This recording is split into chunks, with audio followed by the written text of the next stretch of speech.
주여 우리의 예배를 받아 주옵소서. 감사드리며 예수님의 이름으로 기도하였습니다. 아멘. 우리 다 함께 하나님의 말씀을 찾겠습니다.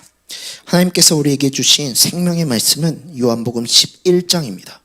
요한복음 11장 45절부터 57절까지 말씀입니다. 요한복음 11장 45절부터 57절까지 말씀입니다.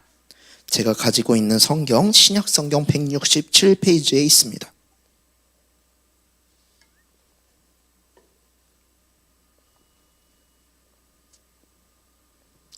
다 찾으셨으면 우리가 한 절씩 교독하겠습니다. 제가 먼저 읽습니다.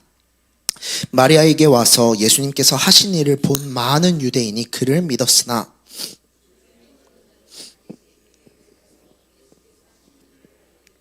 이에 대제사장들과 바리새인들이 공회를 모으고 이르되 이 사람이 많은 표적을 행하니 우리가 어떻게 하겠느냐.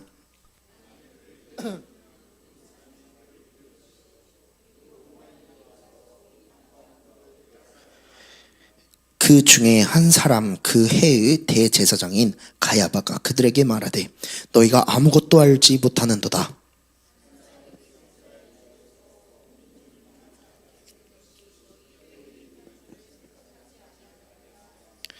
이 말은 스스로 함이 아니요 그 해의 대제사장이므로 예수님께서 그 민족을 위하시고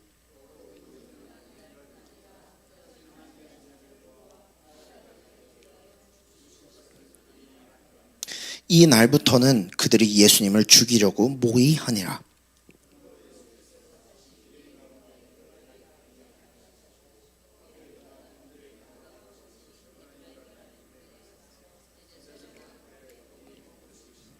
유대인이 유월절이 가까움에 많은 사람이 자기를 성결하게 하기 위하여 유월절 전에 시골에서 예루살렘으로 올라갔더니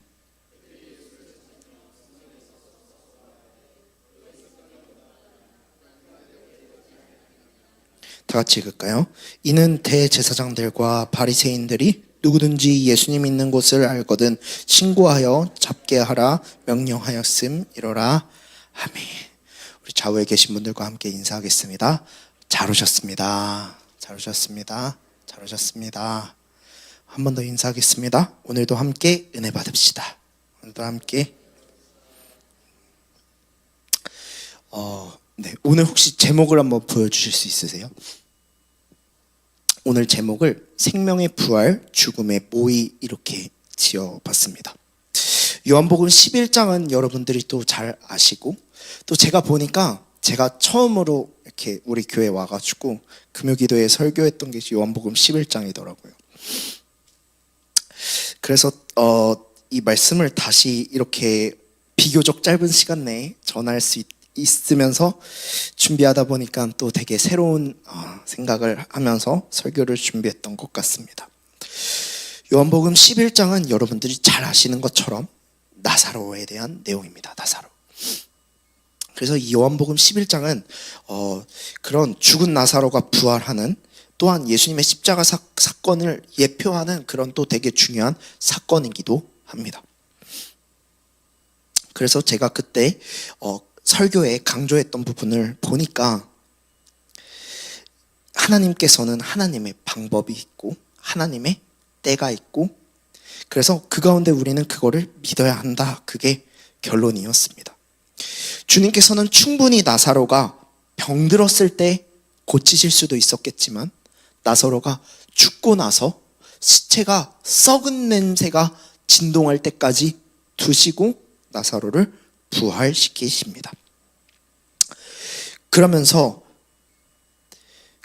우리가 성경 한 구절만 읽어볼까요? 요한복음 11장 22절입니다. 요한복음 11장 22절. 요한복음 11장 22절입니다. 다 같이 읽을까요? 시작. 그러나 나는 이제라도 주께서 무엇이든지 하나님께 구하시는 것을 하나님이 주실 수 않나이다. 그래서요, 오라버니를 잃은 슬픔을 가진 마르다가 이렇게 고백합니다. 이제라도 주께서 무엇이든지 하나님께 구하시는 것을 하나님이 주실 줄을 아나이다. 하나님의 능력에 대한 고백입니다. 마르다는요, 분명히 주님께 사람을 보내요. 아팠을 때. 하나님, 예수님 이거 보통 병이 아닌 것 같습니다. 고쳐주십시오. 주님이 그거 그렇게 걱정 안 해도 된다. 그런데 죽었어요. 그리고 장례가 다 끝나고 무덤에다가 있는지 이미 나흘이 됐는데, 그런데 이제 예수님이 오셔서 그 예수님을 보고 지금 이렇게 고백하는 거예요. 하나님의 능력에 대한 고백입니다. 그런데 오늘 본문 그렇게 하시면서 예수님은 드라마틱하게 그 상황을 반전시키시는데 그 죽은 나사로를 부활시키십니다.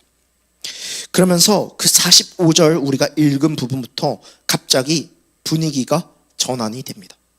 분명히 예수님께서는 이 나사로에게 생명을 주시는 부활의 기적을 보여주셨지만 오히려 이것 때문에 예수님을 이제 죽이려는 모의가 시작되게 됩니다. 그래서 53절은 우리가 읽었지만 이렇게 기록합니다. 이 날부터는 그들이 예수님을 죽이려고 모의하니라. 이것이 바로 죽음의 모의입니다. 그래서 이 요한복음에서는 의도적으로 이 두 장면이 잇닿게 배치를 합니다. 나사로의 무덤에서 생명이 솟구친 바로 그 순간 예수님 자신의 무덤이 준비되기 시작하는 겁니다. 한 사람을 살리신 예수님께서 그 예수님의 손에 십자가의 못이 박히는 길로 들어서게 되는 것입니다. 그래서 우리는 오늘 이 본문을 세 부분으로 나눠서 함께 묵상하려고 하는데, 첫 번째로는 표적 앞에서 갈라진 군중입니다. 그래서 이 표적 앞에서 군중이 딱 두 가지로 나뉘어요. 복음을 받아들였을 때 마찬가지입니다. 복음에 대한 반응은 딱 이 두 개입니다. 그걸 우리가 함께 보려고 하고, 두 번째로는 이 음모의 회의실에서 어떤 음모가 진행이 되는지, 그리고 마지막으로는 광야로 물러가신 주님과 또한 유월절 그 부분에 대해서 우리가 한번 보도록 하겠습니다. 먼저 우리가 45절을 한번 읽겠습니다. 45절 시작. 마리아에게 와서 46절도 읽을까요? 그 중에 어떤 자는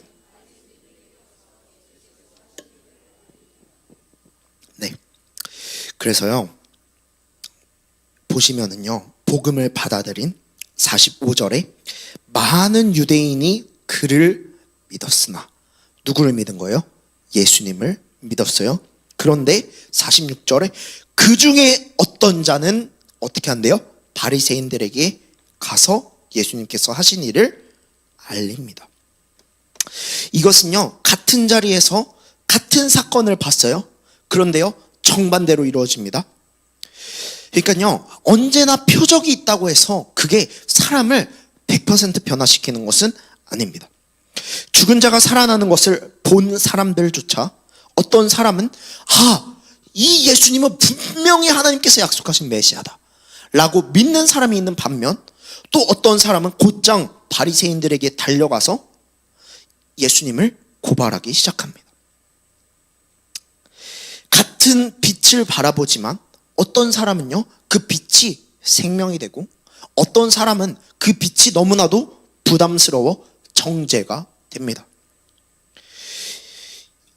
그래서 우리가 전에 요한복음 9장에서 함께 봤었을 때도 보면 맹인이었던 자는 영의 눈이 열려서 예수님 앞에 무릎을 꿇었지만, 본다고 자부했던 바리새인은 도리어 영의 눈이 더 닫히고 완악해지기 시작합니다. 그래서요 어떤 사람들은요 나사로의 부활 사건을 통해 예수님을 믿게 되고요, 어떤 사람들은 그 사건 때문에 예수님을 죽이려고 하기 시작합니다. 이 46절에 알리니라라는 이 동사는요 그냥 단순히 정보를 전달하고 알린다라는 그런 의미를 넘어서 고발의 의미를 담고 있습니다. 그렇기 때문에 그냥 신기한 일이 있었다라고 말하려고 한 게 아니라 이 사람을 빨리 처리해야 한다라는 의도로 바리새인들을 찾아갔습니다. 이들은 분명히 자기 눈으로 죽었던 나사로가 살아나는 것을 보았습니다. 그런데 이 사람들은요 무릎을 꿇고 주님을 믿는 것 대신에 예수님을 고발합니다. 알면서도 우리가 전적으로 타락한 죄인이기 때문에 우리가 예수님을 믿고 싶어도 믿을 수가 없는 것입니다. 그래서요, 로마서 1장 18절부터 21절에 사도 바울은 얘기를 합니다. 하나님을 알되, 혹시 우리 한번 같이 찾아볼까요? 로마서 1장 18절부터 21절입니다.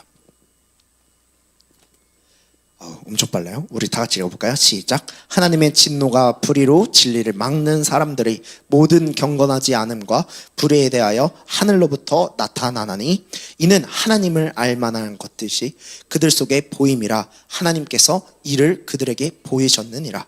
창세로부터 그의 보이지 아니하는 것들 곧 그의 영원하신 능력과 신성이 그가 만드신 만물에 분명히 보여 알려졌나니 그러므로 그들이 핑계하지 못할지니라. 하나님을 알되 하나님을 영화롭게도 아니하며 감사하지도 아니하고 오히려 그 생각이 허망하여지며 미련한 마음이 어두워졌나니.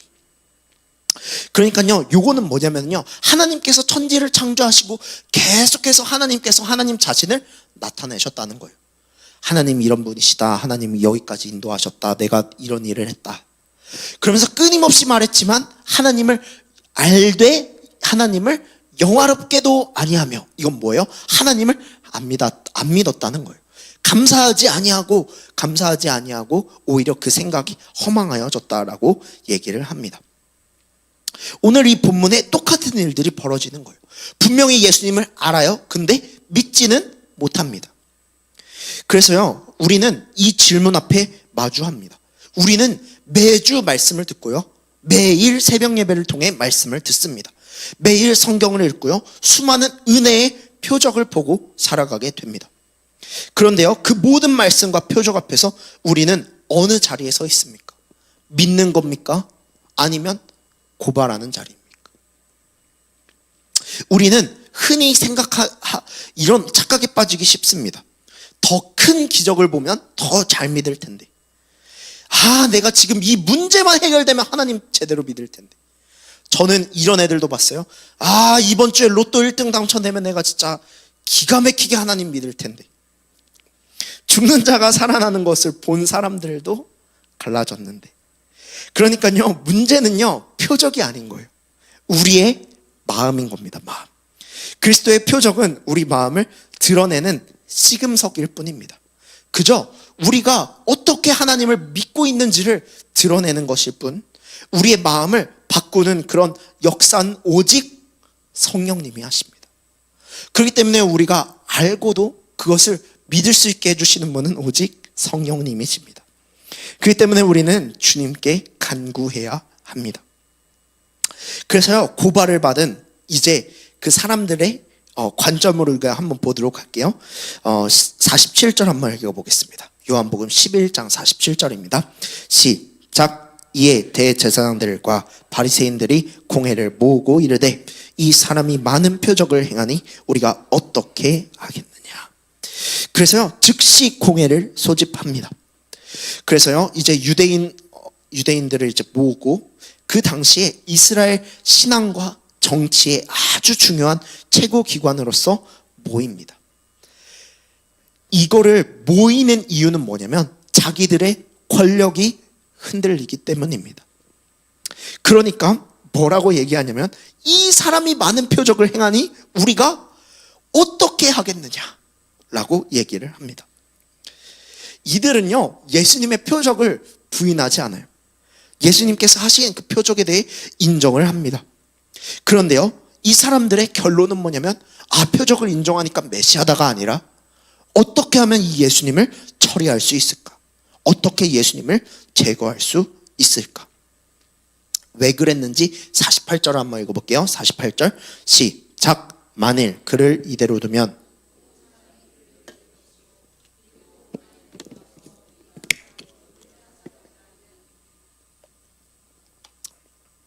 이 사람들이 두려워했던 것은 다른 것이 아니라 모든 사람이 예수님을 믿게 되고 그러면 이제 로마인들이 와서 전쟁을 일으켜서 땅을 쫙 쓸어버리는 게 무섭다는 거였습니다.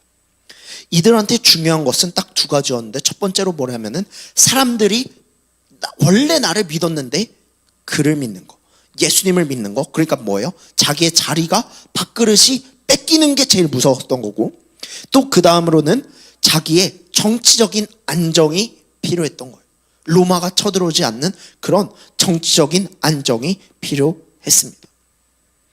그래서요, 이 사람들은 하나님을 위한다고 했지만 정작 하나님께서 보내신 하나님의 아들인 예수님을 죽이기에 혈안이 됩니다. 그래서요, 우리가 복음에 대해서 받아들이기 힘든 이유 중 하나는 진리가 어려워서가 아니라 진리가 내 밥그릇을 뺏어갈 수도 있기 때문이라고 합니다. 제가 그래서 예전에 이제 아버지를 따라서 어느 교회 성도님이 개업을 하셨다 그래가지고 이제 개업 예배를 드리러 갔었어요. 거기서 좀 충격적인 그런 장면들을 여러 목격을 했는데, 그래서 저희 아버지께서 이렇게 지적을 하셨어요. 이게 나름 이렇게 하나님을 믿으시는 분이 이렇게 장사하시면 되냐? 근데 그분이 오히려 더 당당하게, 목사님이 그 세상 물정 모르셔서 그런 거라고. 이렇게 안 하면 어떻게 먹고 사냐고. 다 이렇게 하고 먹고 사는 거라고. 제가 그 장면을 보면서 그분을 정죄하거나 그런 게 아니라 한편으로도 그게 이해가 됐어요. 그런데요, 그럼에도 불구하고 그만큼 어둠의 세력은요, 우리의 자리를 통해 우리를 도전합니다. 이거 한 번 정도는 타협해도 되지. 어떻게 다 지키면서 살아. 그러면서 우리의 자리를 흔들게 하기도 합니다. 그렇기 때문에 우리는 오늘 이 말씀을 보면서 그런 생각도 해봐야 합니다. 우리가 정말 하나님의 말씀을 믿으면 그 하나님의 말씀대로 정직하게 하나님 앞에서 살아갈 수 있을까라는 그런 고민입니다. 그래서 그런 가운데 가야바라는 사람이 일어나게 됩니다. 이 사람은요, 그 해의 대제사장이라는 표현이 49절, 51절 이렇게 반복이 됩니다. 이 사람은요, 권위 있었던 사람이고 굉장히 신학적으로 뛰어난 사람이었습니다. 그래서요, 이 사람은요, 너희는 아무것도 알지 못하는도다 그렇게 얘기를 합니다. 그리고 아주 그런 정치적인 계산과 신학적인 방법을 통해 얘기를 합니다. 51절부터 52절 한번 읽어볼까요? 51절부터 52절 시작. 이 말은 스스로 함이 아니요 그 해의 대제사장이므로 예수님께서 그 민족을 위하시고 하나가 되게 하기 위하여 죽으실 것을 미리 말함이러라. 그러니까요, 이거는 뭐냐면요, 50절에 가야바가 엄청나게 대단하게 말하는데, 제가 직역을 해드리면 그냥 예수님 죽이면 되잖아. 뭐 그렇게 어렵게 생각해. 예수님 죽이면 되잖아 라고 말했어요. 그러니까 그거에 대해 이 요한복음 저자가 얘기를 하는 겁니다. 뭐 그렇게 어렵게 생각해. 이렇게 가야바는 본인의 자리와 정치적인 안정을 꾀하려고 이렇게 예언을 했지만, 이것은 그 가운데서도 하나님의 역사 가운데 있었다라는 겁니다. 예수님께서 우리의 죄를 위해서 십자가에서 못 박혀 죽으셔서 돌아가시기 위한 그런 과정 가운데 있었다는 것입니다. 그래서요, 요셉이 나중에 형들이 이제 아버지가 이제 죽자 요셉을 찾아옵니다. 자기를 보복할까봐. 왜냐면 형들이 요셉 괴롭히고 구덩이에 넣고 팔아버렸으니까. 그러니까 요셉이 자기한테 보복할까봐 막 찾아와서 요셉한테 싹싹 빌어요. 요셉이 뭐라 그러냐면, 그거 다 나 괜찮다고. 하나님은 악도 선용하신다 라고 고백을 합니다. 그렇기 때문에 인간의 이런 죄악된 결정 역시 하나님께서는 선한 대로 사용하십니다. 이 사도행전 2장 23절이 있습니다. 2장 23절. 우리가 사도행전 2장 23절 한번 같이 읽어볼까요? 띄워주실 수 있으실까요? 사도행전 2장 23절 시작. 그가 하나님께서 정하신 뜻과 미리 아신 대로 내준 바 되었거늘 너희가 법 없는 자들의 손을 빌려 못 박아 죽었으니.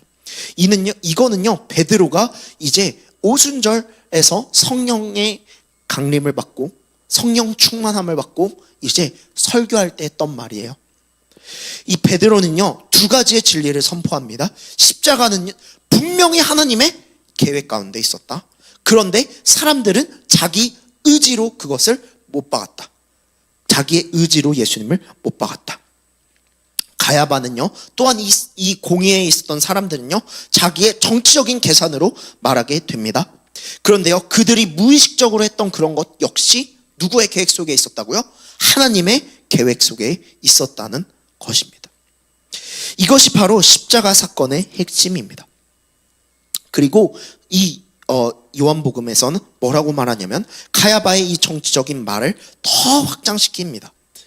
민족만 위할 뿐 아니라 흩어진 하나님의 자녀를 모아 하나가 되기 위해서라고 말하게 됩니다. 이 흩어진 하나님의 자녀는 유대인들, 그리고 또한 더 넘어서 하나님을 믿는 사람들을 의미합니다. 이 공의회는요, 예수님을 죽이기 위해 모였습니다. 그런데요, 그 모임의 결과로 그리스도께서 죽으심으로 흩어진 하나님의 자녀가 어떻게 돼요? 모이게 되는 겁니다. 주님을 죽이려고 모였던 그 죽음의 모의를 통해 예수님께서 죽으셨고 그것을 통해 하나님의 자녀를 다시 모으게 하신다는 겁니다. 이 말씀이 우리에게 주는 위로가 있습니다.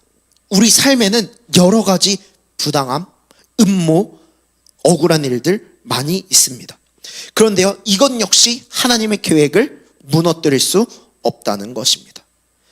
결국에 하나님께서는 이것을 통해 하나님의 백성을 모으시고 하나님의 영광을 드러내십니다. 그래서 로마서 8장 28절 다 잘 아시는 것처럼 모든 것이 합력하여 뭐를 이룬다고요? 선을 이룬다는 것입니다. 그래서 하나님의 손 안에서는 모두 선을 위한 재료가 되는 것입니다.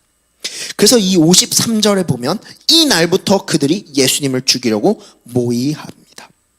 그래서 이제 예수님을 죽이려고 작정하고 시작하게 됩니다. 그래서 제가 그 전에 계속해서 설교하면서 제일 요한복음에서 강조하는 것 중 하나가 바로 하나님의 때라고 말씀드렸어요. 하나님의 시간. 그 시간이 여기서 계속해서 나오게 됩니다. 가나의 혼인잔치에서 예수님께서 기적을 행하시고 뭐라 그러세요? 아직 내 때가 이르지 않았다 라고 얘기하시고 7장에서도 아직 그의 때가 이르지 않았다 라고 말씀하십니다. 그리고 이 11장에는 그 때가 이제 가까워지고 있는 것입니다. 그 때를 예수님께서 어떻게 하셨는지 우리가 54절 한번 읽어볼까요? 54절 시작. 그러므로 예수님께서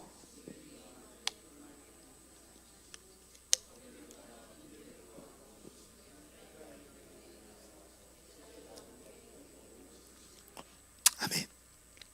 그래서요, 예수님께서 이 공의회가 열린 것을 아셨을까요? 모르셨을까요? 아셨어요? 그 공의회에서 있었던 내용 아셨을까요? 모르셨을까요? 아셨어요?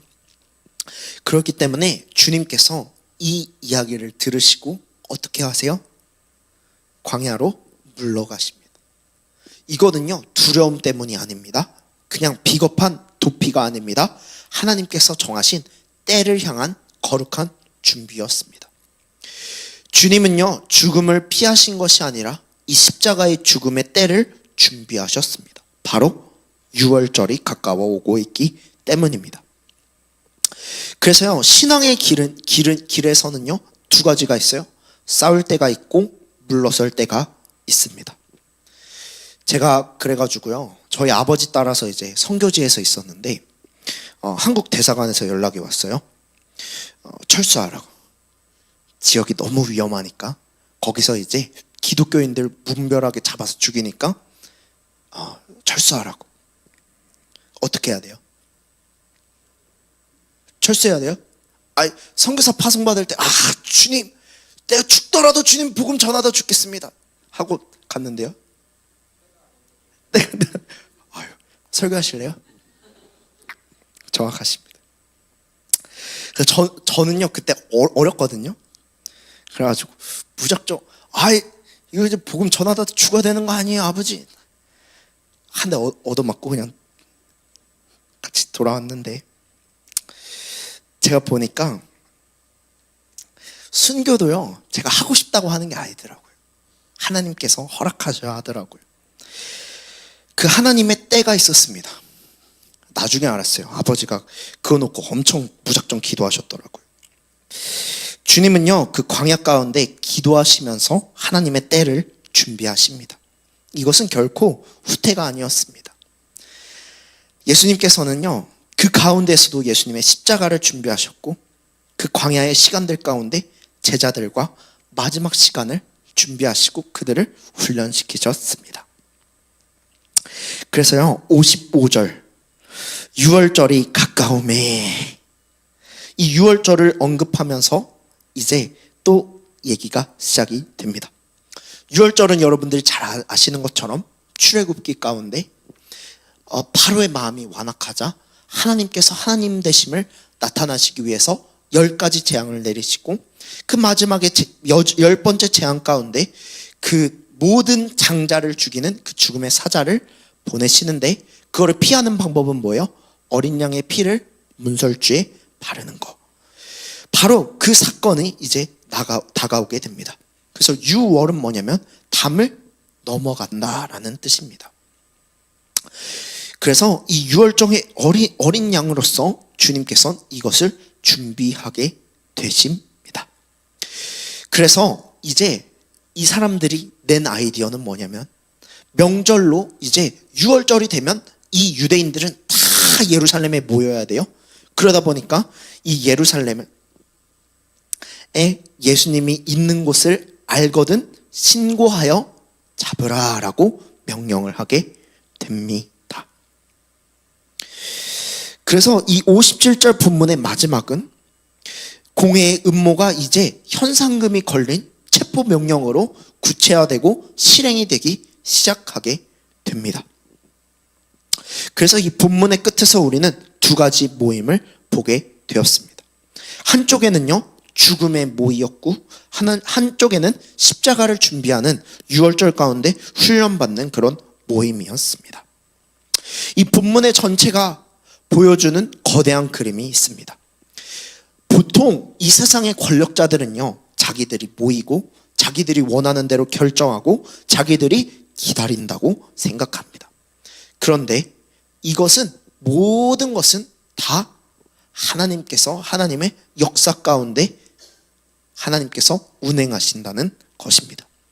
사랑하는 성도님들, 우리는 본문에서 거대한 역사를 하나 봤습니다.